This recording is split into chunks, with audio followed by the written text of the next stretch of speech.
What is up guys, I am back with another video. Just when you started to think I'm gone, I am here and I've got another NUCL battle for you. Round 4 against no one other than XENON3120. Most of you are probably familiar with that name and for a good reason. When it comes to Pokemon, this guy knows his stuff, so I wasn't expecting this to be an easy battle whatsoever. Looking on his drafts, they are no joke either. Tauros, Flareon, Hitmonchan are the 3 major threats that I am mostly worried about. Shedskin, Dragon Dance, Dragonair isn't fun to deal with either. Torterra is nearly guaranteed to set up a Stealth Rock if it's matched against a physical attacker. Misdreavus is either nasty plotting in my face or trying to burn everything in sight. We've got a lot to deal with here guys. So what's our plan?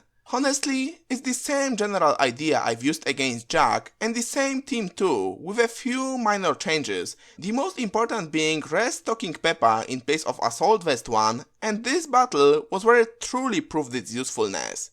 2 layers of Toxic Spikes, Wall and Stall with Gourgeist and Grumpig, and then, hopefully, clean up with Soak and Frogadier assisted by Liepard if needed. Let's jump into it and see if it worked out for us again.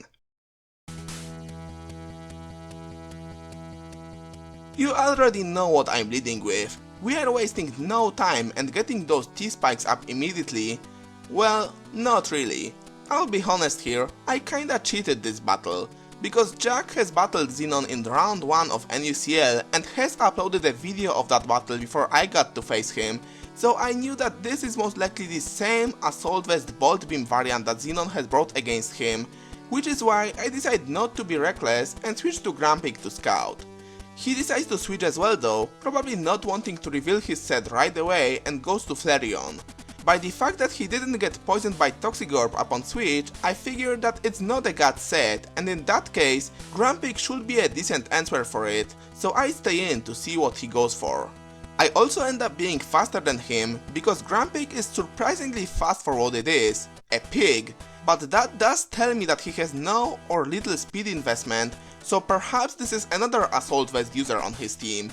We don't get to find that out, because I am equipped with Psyshock just to deal with specially defensive things better, and it does a very good amount to him, more than his Shadow Ball does to me. So I just follow it up with another Psyshock while he switches to Meowstic, and by now I have learned Meowstic equals Screens plus Thunder Wave, so I switch to Crustle to take either and put a pressure on him. Indeed, he goes for a T-Wave, which is immediately removed thanks to my Lumberry.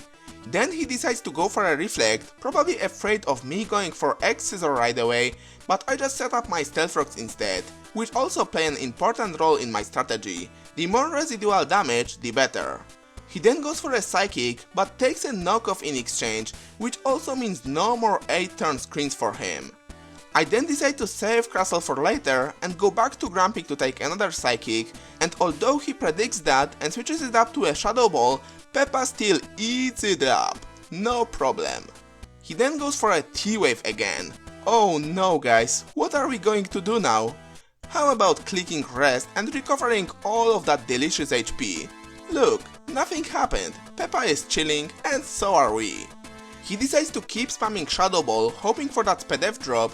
Little does he know, we have Sleep Talk up our sleeve, use Heal Bell while I sleep and wake right up. So knowing my entire set, he realizes that I can't do much to him in return, but he miscounts the Reflect turns and tries to set it up 1 turn too early while I just rest off back up to full once again.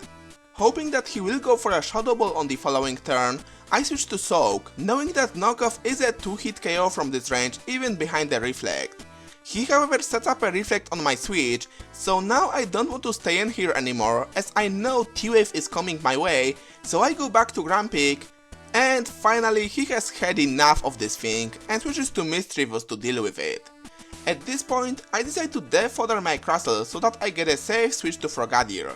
He sets up a nasty plot on my switch though, telling me that this is an offensive variant, so I definitely don't want to mess with that, which is why I go straight for a knockoff as he tries to set up a substitute, probably predicting something like Toxic or a Stone Edge miss. Let me tell you, if this thing would get up a sub right here, that wouldn't be good, especially that now I find out that he has a Dazzling Gleam. Yeah, that could get pretty nasty. Thankfully, he is not behind the sub, so after he takes out my Crustle, I am safe to bring my Frogadier, but I don't think that he is going to make a big boy play right here and stay in, so I finally set up the first layer of Toxic Spikes as he indeed switches to his Ferdinand as a death fodder. What I didn't tell you guys is that this is actually Scarfed Toxic Spikes Frogadier. Yeah, Scarfed Toxic Spikes, copyright Wojton. Just in case things get a bit out of hand with Tauros or Scarf Flareon, I've got this as a last resort.